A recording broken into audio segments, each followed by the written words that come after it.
Ok, buenos días. Una vez más, hoy nos encontramos gracias a la bendición de Dios, tú y yo, para trabajar en esta mañana un nuevo tema en lo que es la asignatura de lenguaje con primer año de secundaria. Correcto. ¿Cuál será el tema que trabajamos el día de hoy? Siguiendo la secuencia de nuestro libro, pues nosotros lo encontramos en la página 89. Y tiene que ver mucho con las acciones que cada uno de nosotros hacemos desde que nos despertamos hasta que nos acostamos. ¿Sí? Por ejemplo, yo te pregunto, ¿qué es lo que haces cuando te despiertas? Te levantas. Muy bien, ¿qué más? Vas y te aseas o te duchas o te lavas. Muy bien, ¿qué más? Te vistes. ¿Qué más? Empiezas a tomar desayuno. ¿Y cómo se llama esa acción? Desayunas o desayunar. Muy bien. Luego, con esta situación, ¿a dónde te diriges? A estudiar. Muy bien. Lees, estudias, preguntas, conversas, dialogas, miras o también observas, ¿verdad? Correcto. De ahí, ¿qué más? Te paras, caminas, almuerzas, descansas. Muy bien. Entonces, cada una de esas acciones tienen un nombre. ¿Cómo se llaman? ¿Ya lo sabes? Correcto. Son verbos. El verbo es la acción que el ser humano realiza durante todo el día. Es variable. Muy bien. Se pueden crear también. ¿Participa o cumple una función importante dentro de la oración? Sí. Ahora, ¿será en el sujeto y en el predicado? Pues lo vamos a descubrir. Entonces, el tema que vamos a trabajar en esta mañana es el verbo. Muy bien.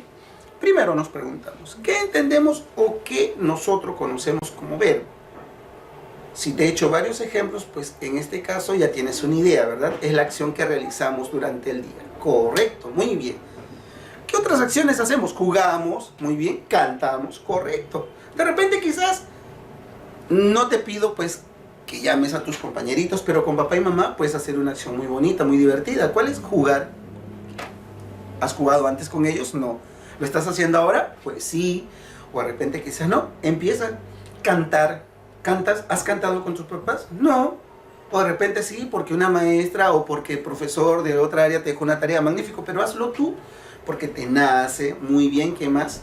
¿Has visto una película? Mirar, ¿sí? Juntos también. Muy bien, entonces esas son acciones muy bonitas que nosotros como seres humanos realizamos todo el día, hasta cuando dormimos. Cuando nosotros nos acostamos, ¿qué hacemos? Dormimos. Y al dormir, ¿qué hacemos? Soñamos. Muy bien, esa también es una acción, ¿verdad? Correcto, muy bien. Entonces vamos a hablar acerca de la definición de lo que es el verbo, ¿sí? Siempre nos hemos preguntado, ¿qué es el verbo? Se dice que es la palabra fundamental de la oración. Correcto.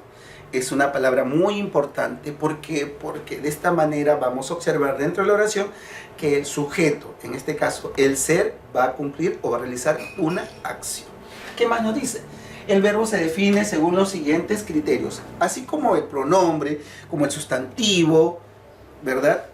Ellos también, o el verbo, lo vamos a definir a través de 4 criterios. ¿Cuáles son esos criterios? Ya lo conocemos. El primero es semántica. El segundo, morfológico, sintáctico y lexicológico. Muy bien, ahora vamos a ver qué función cumple el verbo dentro de cada uno de estos criterios. Y empezamos primero por el semántico. Decimos, semánticamente el verbo es la palabra o es la frase que expresa existencia, estado, acción, pasión de los elementos mencionados en el mensaje. Correcto, muy bien. Entonces, si nos damos cuenta, dentro de la oración vamos a encontrar a un sujeto primero, ¿verdad? Y vamos a ver que dentro del sujeto, este va a realizar una acción. Por ejemplo, Roberto canta. ¿Qué hace Roberto? Canta. ¿Quién canta? Roberto. ¿Te das cuenta? Muy bien. Ahora vamos a verlo en el otro criterio, morfológicamente.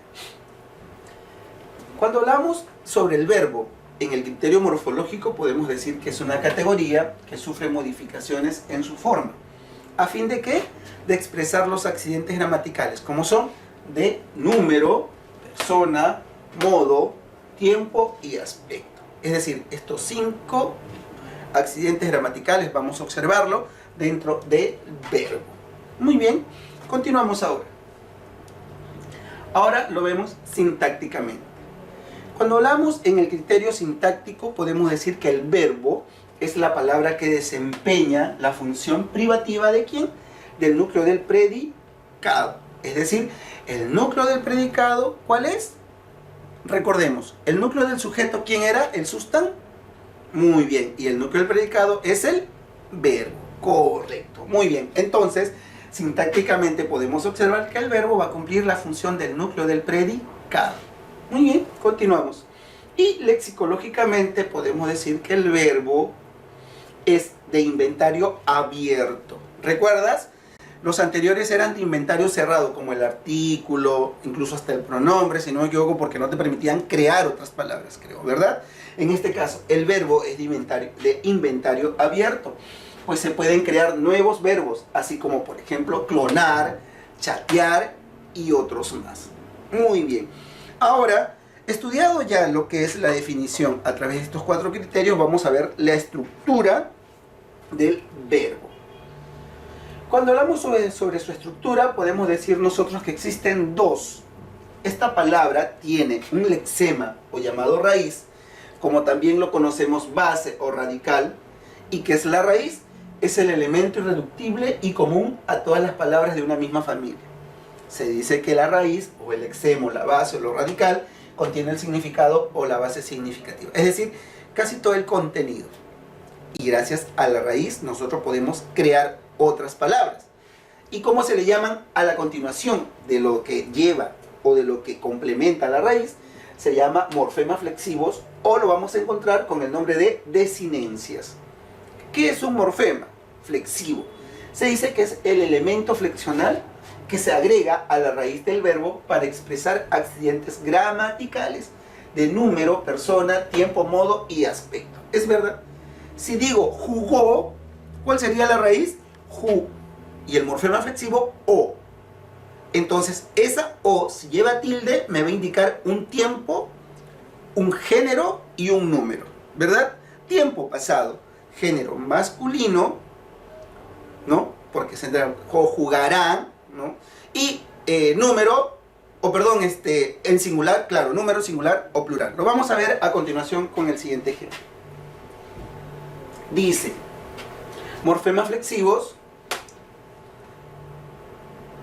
tenemos ahí la raíz o el lexema y lo que a continuación encontraremos.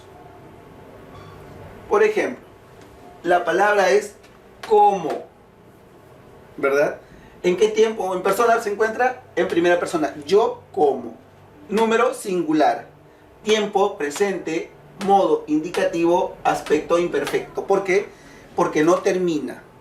¿Te das cuenta? Y si nosotros esta raíz podemos agregarle y crear otras más, sí. Comió, persona, tercera, número, plural, tiempo, pasado, modo, indicativo, aspecto, imperfecto. Comes, igual, comen y comieron.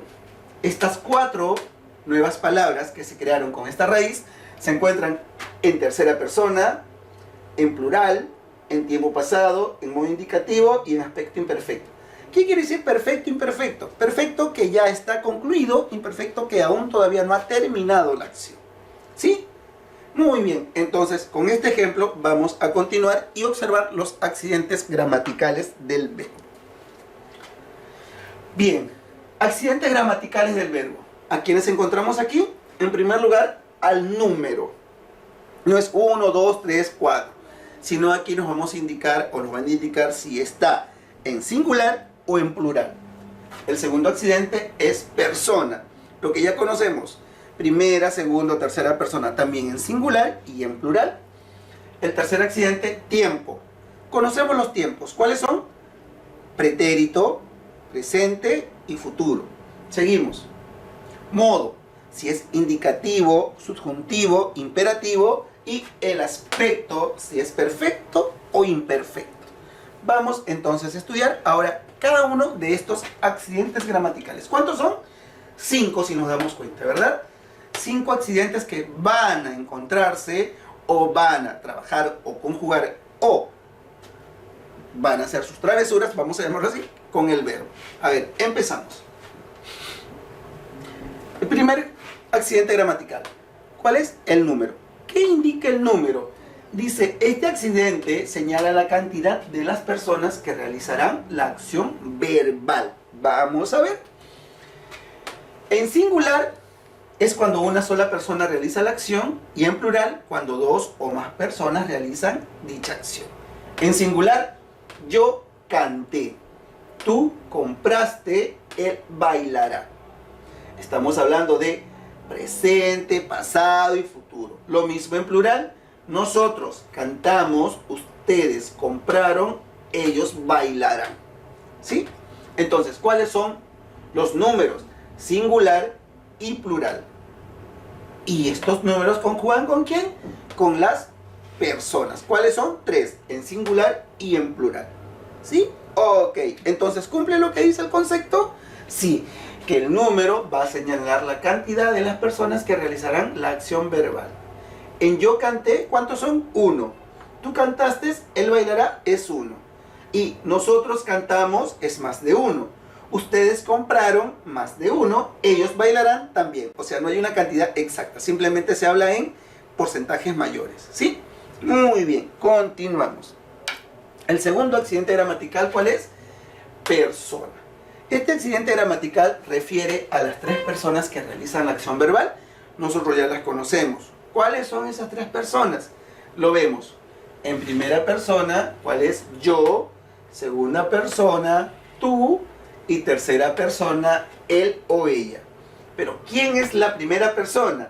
Es la persona que habla. La segunda persona es a quien se le habla, y la tercera persona es aquella que está ausente, pero se habla de ella en la comunicación. En singular ya la conocemos o conocemos estas 3 personas. ¿Cuáles son? Yo, primera persona, tú, segunda persona, él o ella en tercera persona. Y en plural es nosotros, ustedes, ellos o ellas. ¿Sí? Ok, continuamos. Tercer accidente gramatical, ¿cuál es? El tiempo. ¿Qué nos indica aquí? Es el contexto temporal en el que se realiza la acción verbal. Vamos a ver, también conocemos presente, pasado o pretérito y futuro. Ahora, cuando hablamos en tiempo presente, se dice que es cuando la acción del verbo está en proceso o se está realizando. Tenemos un ejemplo. Los jóvenes juegan. Aquí no te habla si ya terminaron o si lo van a hacer más adelante, sino te está hablando en el tiempo actual. Por ejemplo, Juan come, ¿no? O Juan está comiendo. En el segundo, pretérito es el tiempo en el que la acción del verbo ya se realizó. Manuel jugó con sus amigos. Juan comió ese rico pastel. Estamos hablando en un tiempo pasado. Y el futuro es cuando la acción del verbo aún no se ha realizado o está en posibilidad. Y tenemos el ejemplo. John leerá un libro. O Juan comerá un rico pastel. ¿Te das cuenta? Muy bien. Entonces el tiempo nos va a indicar si está en presente, si está en pasado o pretérito, como lo conocemos, o en futuro. ¿Sí? Muy bien. Y el otro accidente gramatical que vamos a estudiar es el modo.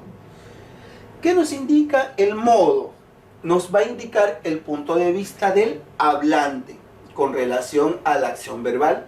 Se clasifica de la siguiente manera. ¿Cuáles son? Modo indicativo es aquellos que expresan hechos reales de manera objetiva. Ejemplo, descubrieron que el sol es de color blanco, ¿verdad? Ahí te está indicando algo de manera real. Estudiaron mucho. Segundo, modo subjuntivo. Es aquella que expresa duda, deseo o temor. Tenemos ejemplos. Desearía que vivieras conmigo. Otro ejemplo, ojalá que ganemos el campeonato. Es modo subjuntivo, el verbo se expresa o se encuentra ahí. Y el modo imperativo expresa orden, mandato o ruego. Y el verbo se presenta de la siguiente manera. Dame mi manzana o estúdialo. Si nos damos cuenta, aquí la palabra, o en este caso el verbo, tiene un poco más de fuerza. ¿Por qué? Porque se está expresando como una orden o como un mandato. ¿Sí? Muy bien, recordamos. El modo nos da estos 3 puntos de vista del hablante. Indicativo, que expresa hechos reales. subjuntivo, que expresa duda, deseo, temor, e imperativo, que expresa orden, mandato o ruego. El verbo se va a expresar o se va a encontrar de esas tres formas, ¿sí? Muy bien. Y tenemos el último, que es el aspecto, quinto accidente gramatical. Aquí en el aspecto podemos decir de que el verbo señala si la acción que expresan ellos, es decir, los verbos, ha concluido o no en el instante de referencia. Es decir, se refiere a los diferentes estados del desarrollo de la acción expresada por el verbo y puede ser aspecto perfecto o imperfecto. Cuando hablamos sobre el aspecto perfecto, a ver, lo observamos de la siguiente manera, es cuando se ha terminado la acción, es decir, ha concluido o ya acabó. Y la imperfecta es cuando aún todavía la acción se está dando, es decir, está inconclusa. Tenemos ejemplo del aspecto perfecto del verbo. Cantó en el aniversario del colegio. Aquí no te habla de que aún no ha concluido, sino de que ya concluyó. Los niños jugaron fútbol y Luis estudiaba inglés. Si nos damos cuenta aquí, los verbos cantó, jugaron y estudiaba indican una acción concluida. Mientras que en el imperfecto el verbo se encuentra de esta forma. Jugaba con sus amigos en el parque, Pedro estudia francés y Sebastián bailará toda la noche. Es decir, la acción aún todavía no ha terminado del verbo, ¿sí? En este caso el sujeto aún no ha culminado todavía dicha acción o dicha actividad. Muy bien, entonces es de esta manera como hemos estudiado teóricamente el verbo. Sus 4 criterios, hemos descubierto de que es de inventario abierto, de que funciona dentro de la oración como núcleo del predicado, es una palabra variable. Entonces hemos visto luego cuáles son los accidentes gramaticales que van a trabajar en conjunto con el verbo, ¿no? Y ahora nos basamos a desarrollar los ejercicios que se encuentran en la página 91 de tu libro, ¿sí? Muy bien. ¿Ya tienes tu libro? ¿Listo? Correcto. En la página 91 tú vas a observar igual, como todos los temas, 15 ejercicios, y vamos a dar respuesta a cada uno de ellos. Yo lo leo y tú lo marcas, al igual que ya yo lo he hecho, ¿sí? Muy bien. Igual, si nos confundimos, pues vamos aprendiendo, no te preocupes, y luego, de ahí, ¿qué hacemos? Vamos de una otra manera, pues, rectificándonos, ¿sí? Y así somos humanos y vamos aprendiendo cada vez más y más. No te preocupes. Ok. La primera pregunta dice, resolviendo en clase, página 91. Marca la oración que presente verbo en modo imperativo. Cuando hablamos sobre los modos imperativos, podemos decir que son aquellos que van a expresar una orden, un mandato o un ruego, el modo imperativo, ¿sí? En la primera dice, hoy es día especial para mí. En la B, todo se derrumbó cerca de ti. En la C, Carmen suele ser más delicada. En la D, mi amiga Leticia volvería temprano. Y en la E, a ver ustedes, regresen ahora. ¿Cuál suena como una orden? La E. Muy bien, entonces la respuesta es la E. Seguimos. 2. La función apelativa o conativa del lenguaje preferencialmente utiliza verbos en modo A, indicativo, B, potencial, C, subjuntivo, D, imperativo o E, infinitivo. ¿Cuál crees tú que es? La A. Muy bien, marcamos la A entonces, ¿sí? Correcto. 3. Señala la alternativa en la que el verbo se halla en modo subjuntivo. Cuando hablamos sobre los modos subjuntivos son aquellos que van a expresar una duda, un temor o un deseo, ¿sí? Modo subjuntivo. Tenemos A, Dani lee el poema. B, ellas trabajan poco. C, ojalá vuelvas pronto. D, tú serás el ganador. Y la E, ellos compraban pan. ¿Cuál es la respuesta aquí? La C. Correcto. Muy bien, marcamos la C. Seguimos. 4. En la 4 dice, relaciona criterios y definiciones. Cuando hablamos sobre los criterios, hemos estudiado los semánticamente, lexicológicamente, sintácticamente y morfológicamente. Y recordamos entonces, dice, a ver, lexicológicamente indica la acción, es núcleo del predicado, es palabra variable o inventario abierto. Muy bien, lexicológicamente era el último, es entonces inventario abierto. A ver, vamos a hacerlo. Entonces, el primero es, ¿cuál? D. Muy bien. 2. Morfológicamente. Morfológicamente dice, indica la acción, es núcleo predicado o palabra variable. Creo que era palabra variable. Muy bien, sería 2C. Muy bien, seguimos. Sintácticamente, indica acción o núcleo del predicado. Sintácticamente era o funcionaba como núcleo del predicado. Entonces sería 3B. Muy bien. Y la que queda, ¿cuál es? 4A, ¿verdad? Encuentras dentro de las alternativas 1D, 2C, 3B, 4A. Sí. ¿Cuál es? La E. Muy bien. 1D, 2C, 3B, 4A. Entonces la respuesta es la E. Correcto. Muy bien, la E. Seguimos. ¿Sí? Continuamos. 5. En el siguiente enunciado, ojalá Alianza Lima gane el campeonato.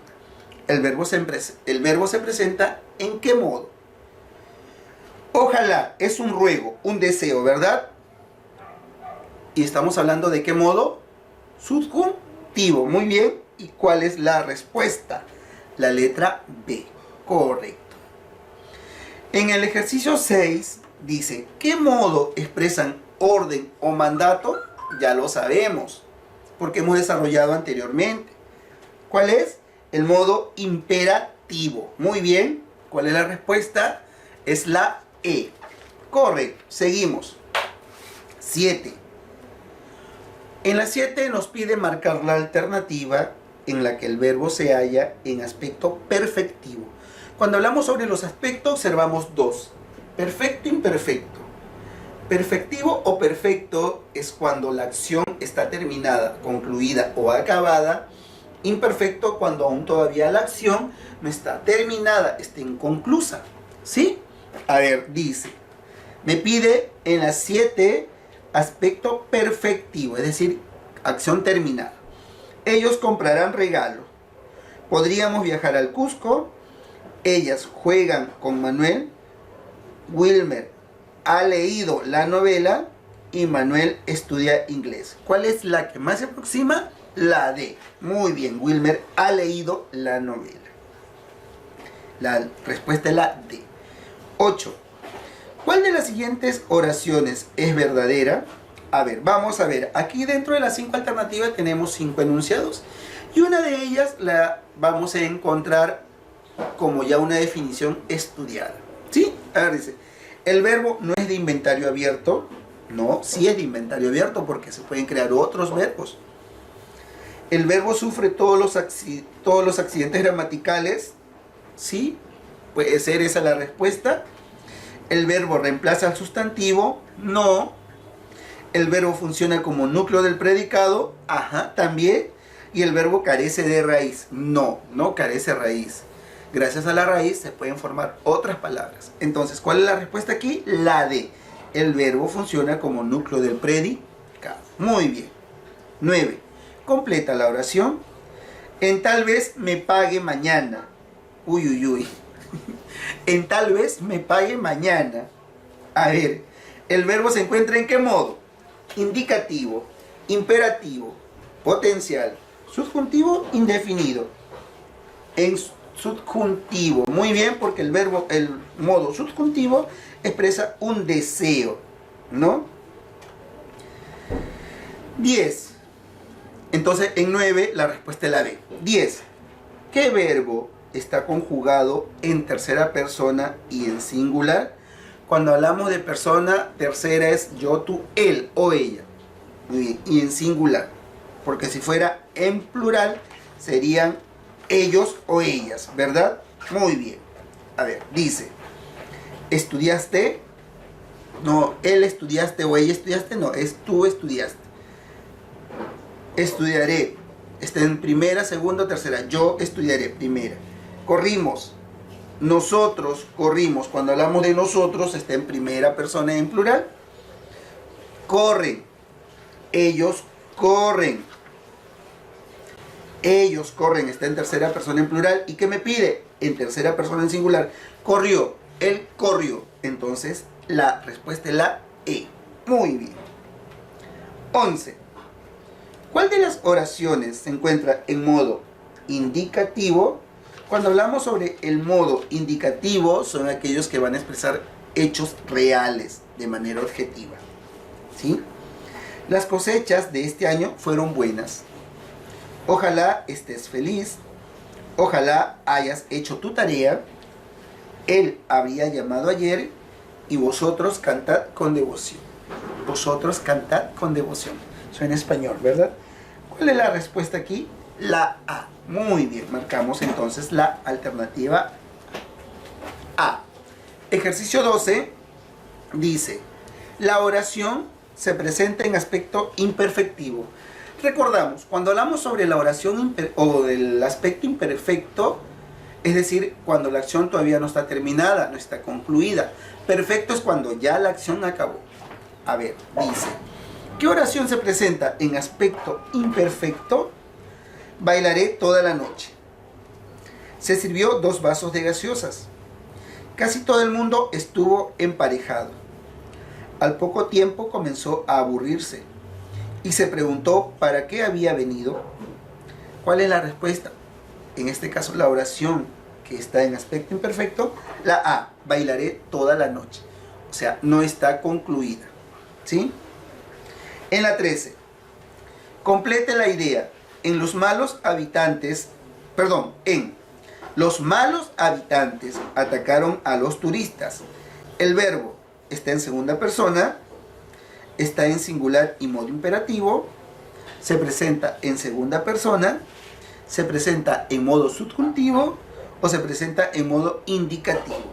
Dice, los malos habitantes atacaron a los turistas.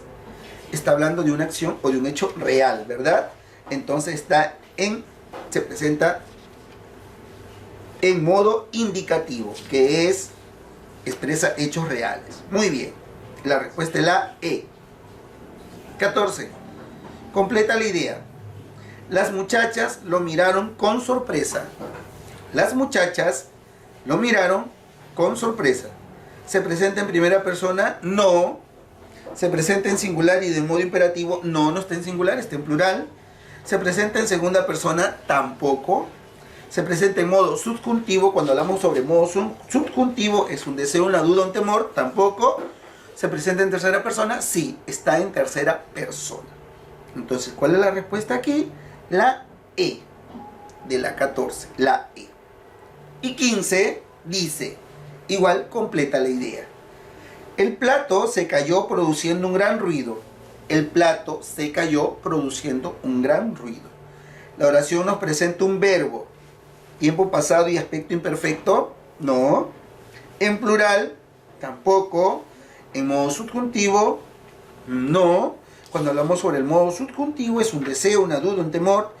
Pasado en segunda persona, tampoco. En aspecto perfecto, sí. Dice, el plato se cayó produciendo un gran ruido. Es decir, una acción terminada. Entonces la respuesta es la E. Muy bien. Así como hemos desarrollado los 15 ejercicios en Resolviendo en Clase de la página 91 y 92, tú vas a tener que resolver la misma técnica, la misma temática, el mismo procedimiento, reforzando lo aprendido de la página 93 hasta la 95 con Practicando en Casa. ¿Sí? Muy bien. Vas a leer los enunciados con los conocimientos que hemos desarrollado en esta mañana sobre la teoría de lo que es el verbo. Te vas a ayudar bastante para obtener o para dar respuesta. ¿Sí? Muy bien. No te olvides tomarle foto, por favor, a cada una de estas páginas, de la 93 a la 95 que tú vas a desarrollar, y me lo envías al correo. Muy bien. Espero pues haber aprendido en esta mañana junto a ti. Gracias por permitirme llegar a ti. Saludos, cuídate mucho. No salgas, por favor, tanto